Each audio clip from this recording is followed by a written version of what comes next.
So guys, for today's video, magmumukbang po tayo ng jackfruit. So guys, grabe ang mahal nito guys, as in. At saka itong grapes from Australia, grabe. At saka yung mango from Pakistan. So ang mango dito guys, from Pakistan, hindi siya masyadong mahal. Pero itong grapes, mahal din to kasi seedless grapes from Australia. So ito guys talaga ang pinakamahal na hindi ako makamove on. Alam nyo ba guys, sa India, hinintay namin to na mahinog doon sa nila ni Cutie Pie, doon sa lupa na pinuntahan namin.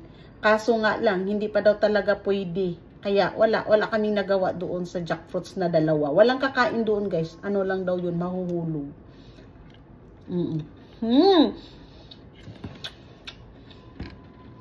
Grabe ang mahal nito guys. Diba sa atin, pamigay lang to. Ito pa, too much yummy.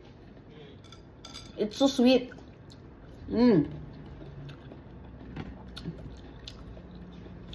Ako lang talaga ang kakain nito guys. Ayaw kong mamigay kay Cutie Pie.